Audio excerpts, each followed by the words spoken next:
योग रूढ़ शब्द किसे कहा जाता है? विकल्प दिए गए हैं। सामान्य अर्थ रखते हो ऐसे शब्द, या खंड सार्थक नहीं होते हो, या सामान्य अर्थ को छोड़ विशेष अर्थ देते हो, या निरर्थक शब्द होते हैं। तो देखिए, योग रूढ़ शब्द किसे कहा जाता है कि ऐसे शब्द जो सामान्य अर्थ को छोड़ विशेष अर्थ प्रदान करते हैं, उन शब्दों को योग रूढ़ शब्द कहा जाता है। तो विकल्प सी यहाँ पर बिल्कुल राइट आंसर हो जाएगा। नेक्स्ट क्वेश्चन है, अनुकरण किस प्रकार का शब्द है? तद्भव, तत्सम, देशज या विदेशज। तो देखिए, अनुकरण किस प्रकार का शब्द है? तो राइट आंसर हो जाएगा विकल्प बी। यह एक तत्सम शब्द है, ना कि तद्भव। याद रखिए, अनुकरण किस प्रकार का शब्द है? यह एक तत्सम शब्द है। नेक्स्ट क्वेश्चन है, हिंदी व्याकरण में संज्ञा के कितने भेद हैं? ए 3, 4, 5 या 6। तो हिंदी व्याकरण में संज्ञा के भेद होते हैं 5। तो राइट आंसर हो जाएगा ऑप्शन सी। याद रखिएगा, हिंदी व्याकरण में संज्ञा के भेद होते हैं 5। नेक्स्ट क्वेश्चन है, परिवार किस संज्ञा का उदाहरण है? जातिवाचक, भाववाचक, व्यक्तिवाचक या समूहवाचक। तो परिवार किस संज्ञा का उदाहरण है? तो राइट आंसर हो जाएगा यहाँ पर ऑप्शन डी, समूहवाचक संज्ञा का यह उदाहरण है। सरल प्रश्न है कि परिवार किस संज्ञा का उदाहरण है? समूहवाचक। नेक्स्ट क्वेश्चन है, सार्वनामिक विशेषण किसे कहा जाता है?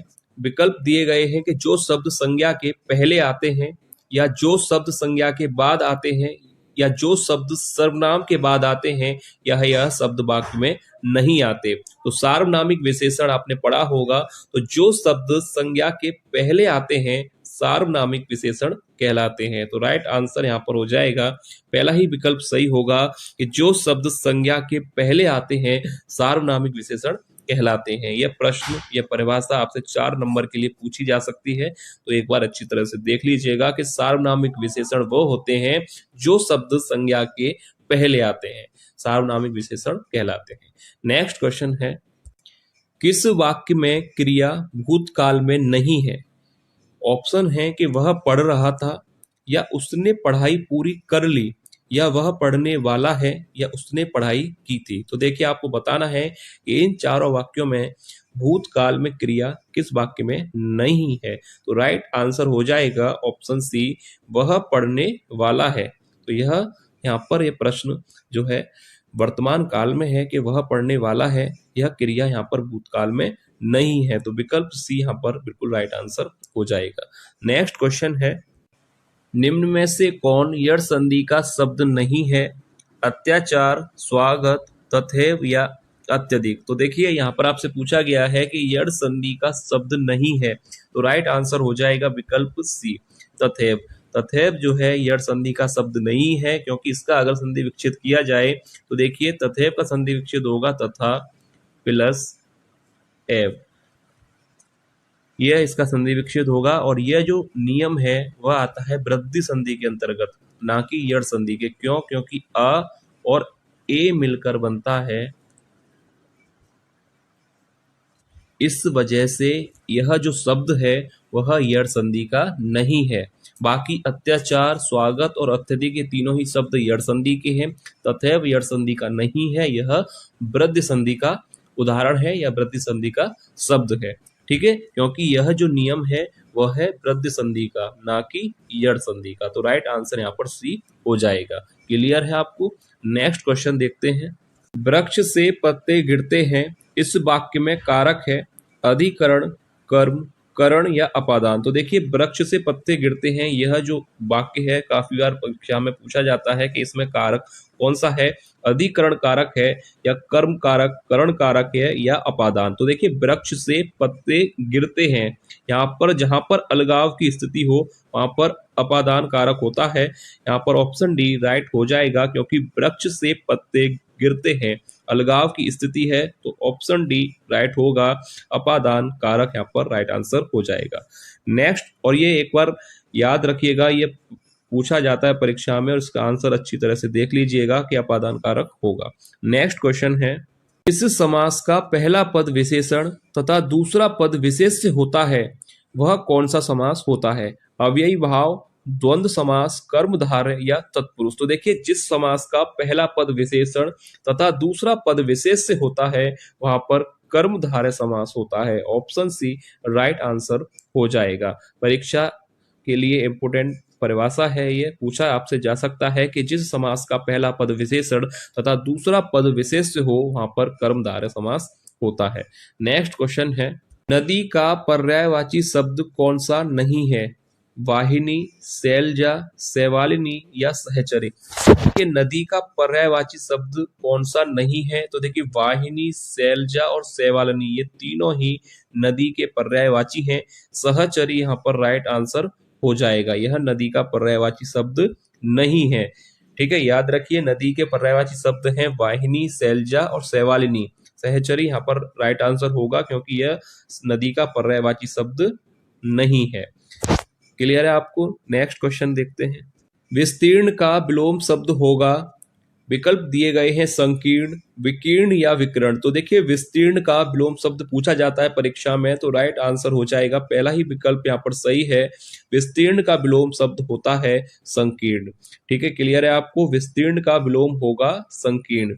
नेक्स्ट क्वेश्चन है, जिस पर आक्रमण ना किया गया हो के लिए एक शब्द क्या होगा? जिस पर आक्रमण ना किया गया हो के लिए एक शब्द होगा निरापद, अजय, स्वतंत्र या अनाक्रांत। तो देखिए, जिस पर आक्रमण ना किया गया हो के लिए एक शब्द होता है अनाक्रांत। ऑप्शन डी राइट आंसर हो जाएगा।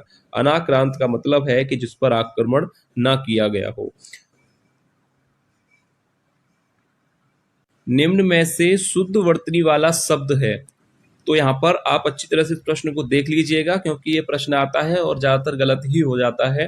निम्न में से शुद्ध वर्तनी वाला शब्द है, ऑप्शन बी राइट हो जाएगा, नुपुर। और किस तरह से लिखा जाता है ये शब्द, एक बार इसकी मात्राओं को ध्यान से देख लीजिए क्योंकि मात्राओं के चक्कर में ही यह गलत होता है।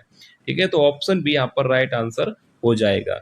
नेक्स्ट क्वेश्चन देखते हैं, दोहा और चौपाई कैसे छंद हैं?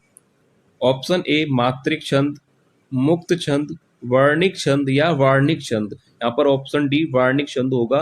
तो आपसे पूछा गया है कि दोहा और चौपाई किस प्रकार के छंद हैं, तो राइट आंसर हो जाएगा ऑप्शन ए मात्रिक छंद। ऑप्शन पहला यहाँ पर सही होगा कि दोहा और चौपाई किस प्रकार के छंद हैं, यह मात्रिक छंद।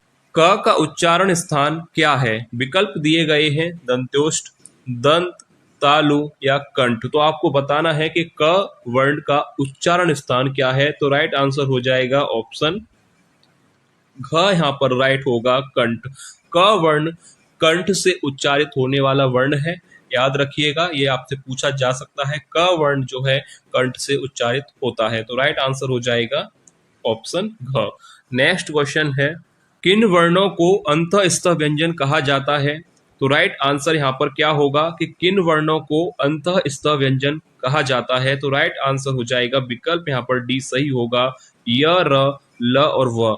याद रखिए, ये प्रश्न बनता है कि अंतःस्थ व्यंजन कहे जाते हैं य, र, ल और व। ये चारों ही व्यंजन अंतःस्थ व्यंजन कहलाते हैं। ये प्रश्न बन सकता है और इनकी संख्या होती है 4। नेक्स्ट क्वेश्चन है, किन वर्णों को अर्ध स्वर कहा जाता है? विकल्प दिए गए हैं ल, र, य और व, अ या आ, च या ख। तो देखिए, अर्ध स्वर कहा जाता है किन वर्णों को, तो याद रखिए यहाँ पर राइट आंसर हो जाएगा विकल्प यहाँ पर बी सही होगा, य और व। ये दो वर्ण हैं जिनको अर्ध स्वर कहा जाता है और ये परीक्षा में पूछा जाता है कि अर्ध स्वर कौन से होते हैं, तो राइट आंसर हो जाएगा विकल्प बी य, व। याद रखिएगा। नेक्स्ट क्वेश्चन है, निम्न में से ऊष्म वर्ण कौन सा है? त, फ, र या ह। तो आपको बताना है कि ऊष्म वर्ण इनमें से कौन सा है, तो राइट आंसर हो जाएगा ह। यहाँ पर राइट होगा, ऊष्म वर्ण है ह। इसके अतिरिक्त ये वर्ण भी ऊष्म वर्ण कहलाते हैं, याद रखिएगा, ऊष्मीय व्यंजन ये कहलाते हैं। यह प्रश्न बन सकता है, आपसे पूछा जा सकता है कि निम्न में से ऊष्म वर्ण है या ऊष्मीय व्यंजन कौन से हैं, तो याद रखिएगा ये चारों ही वर्ण ऊष्मीय व्यंजन कहलाते हैं। नेक्स्ट क्वेश्चन है, निम्न में से कौन सा महाप्राण नहीं है? विकल्प दिए गए हैं श, स, ख या प। तो आपको बताना है कि इन चारों में से महाप्राण वर्ण नहीं है। तो राइट आंसर हो जाएगा ऑप्शन डी। प यहाँ पर महाप्राण वर्ण नहीं है, यह अल्प प्राण वर्ण है, यानी अल्प प्राण व्यंजन कहलाता है।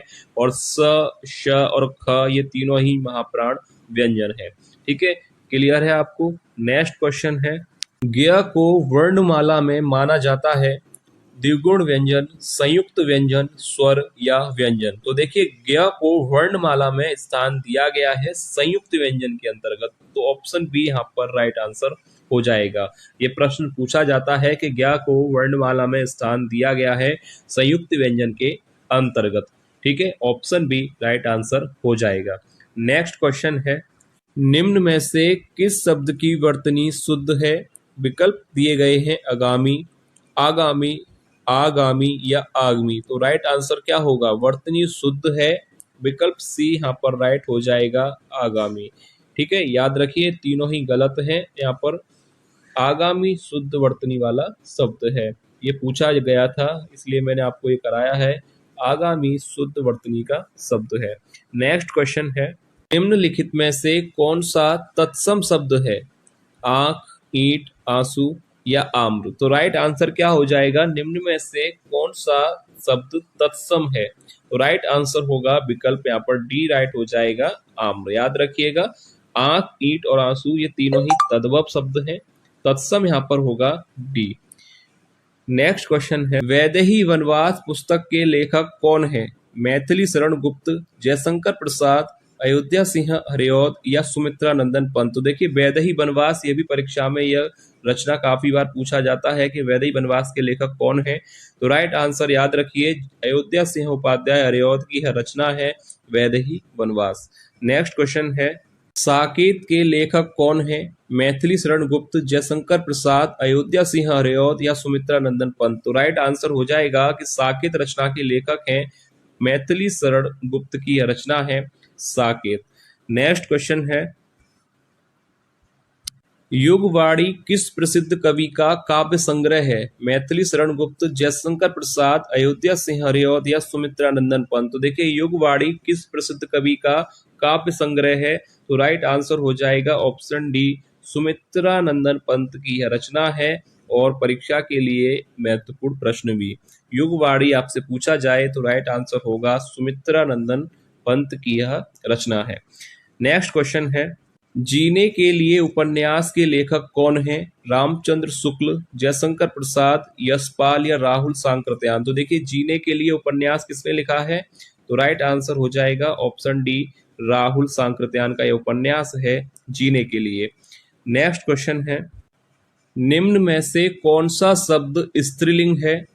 ऑप्शन ए दही, मोती, किताब और तेल। तो यह वीडियो का लास्ट प्रश्न है और एक टेस्ट प्रश्न के तौर पे आपको दिया जा रहा है, यानी इसका आंसर आप लोगों को बताना है कि निम्न में से कौन सा शब्द स्त्रीलिंग है? दही, मोती, किताब और तेल। तो जो भी राइट आंसर है आप लोग कमेंट करके बताइएगा कि स्त्रीलिंग शब्द इनमें से कौन सा है। तो चलिए मिलेंगे नेक्स्ट क्लास में ऐसे और महत्वपूर्ण प्रश्नों के साथ। तब तक के लिए धन्यवाद।